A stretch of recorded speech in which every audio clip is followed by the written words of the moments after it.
దేవుని పరిశుద్ధ నామానికి స్తోత్రాలు. ఈ రోజున ఇర్మియా గ్రంథము 27వ అధ్యాయము.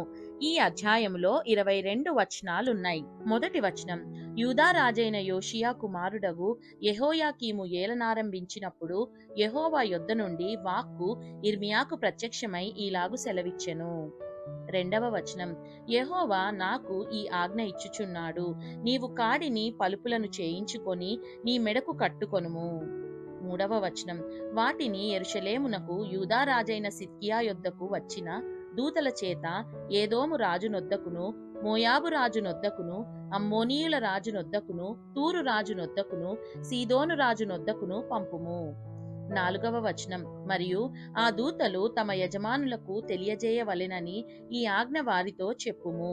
మీరు మీ యజమానులకు తెలియజేయవలెనని సైన్యములకు అధిపతి అయిన ఇశ్రాయేలు దేవుడు సెలవిచ్చినదేమనగా, ఐదవ వచనం, అధిక బలము చేతను చాచిన బాహువు చేతను భూమిని, భూమి మీదనున్న నరులను, జంతువులను నేనే సృజించి ఎవరికిచ్చుట న్యాయమని నాకు తోచునో వారికే ఇచ్చుచున్నాను. ఆరవ వచనం, ఇప్పుడైతే దేశములన్నిటినీ నా దాసుడగు బబులోను రాజైన నెబుకద్నెజరు వశము చేయుచున్నాను. అతని సేవించుటకై భూజంతువులను కూడా అతని వశము చేయుచున్నాను.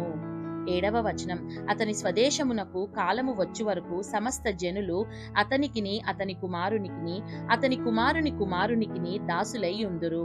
ఆ కాలము రాగా బహుజనముల మహారాజులు అతని చేత దాస్యము చేయించుకొందురు.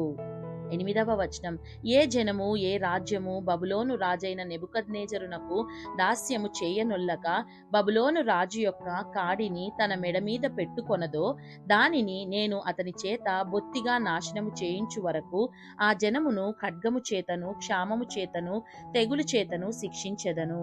ఇదే యెహోవా వాక్కు. తొమ్మిదవ వచనం, కాబట్టి మీ ప్రవక్తలేమి, సోదెగాండ్రేమి, కలలు కనువారేమి, కాలజ్ఞానులేమి, మంత్రజ్ఞులేమి మీరు బబులోను రాజునకు దాసులు కాకుందురని మీతో పలుకునప్పుడు మీరు వారిని లక్ష్యపెట్టకుడి. పదవ వచనం, మీరు మీ భూమిని అనుభవింపకుండా మిమ్మును దూరముగా తోలివేయునట్లును, మిమ్మును నేను వెళ్ళగొట్టునట్లును, మీరు నశించునట్లును వారు అబద్ధ ప్రవచనములు మీకు ప్రకటింతురు.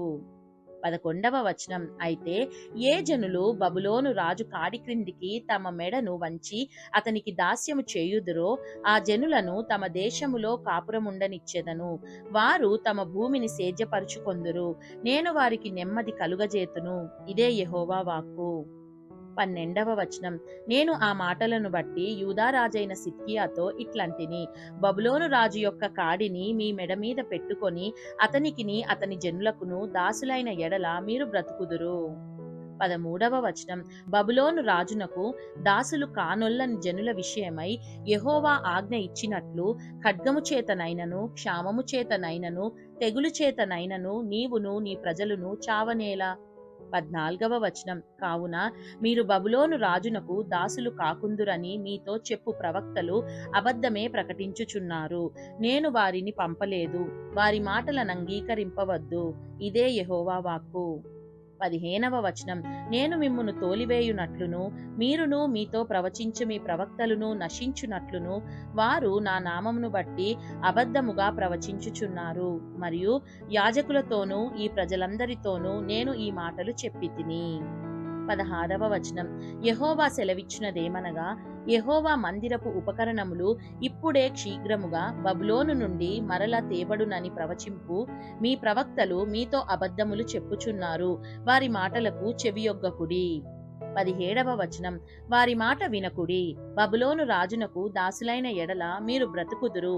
ఈ పట్టణము పాడైపోనేలా. 18వ వచనం, వారు ప్రవక్తలైన ఎడల యెహోవా వాక్కు వారికి తోడైయుండిన ఎడల యెహోవా మందిరములోను, యూదారాజు మందిరములోను, యెరూషలేములోను శేషించియుండు ఉపకరణములు బబులోనునకు కొనిపోబడకుండునట్లు వారు సైన్యములకు అధిపతియగు యెహోవాను బతిమాలుకొనుట మేలు.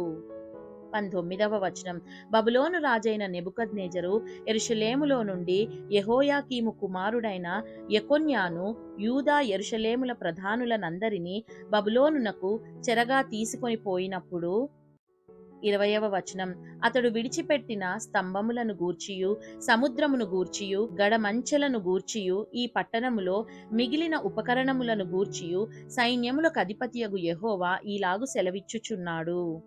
21వ వచనం, యెహోవా మందిరములోను యూదారాజు నగరులోను యెరూషలేములోను శేషించిన ఉపకరణములను గూర్చి ఇశ్రాయేలు దేవుడును సైన్యములకు అధిపతియునైన యెహోవా ఈలాగుననే సెలవిచ్చుచున్నాడు. 22వ వచనం, అవి బబులోనునకు తేబడును, నేను ఆ ఉపకరణములను దర్శించి తెప్పించి ఈ స్థలములో వాటిని మరలా నుంచు కాలము వరకు అవి అక్కడ నుండవలెను. ఇదే యెహోవా వాక్కు.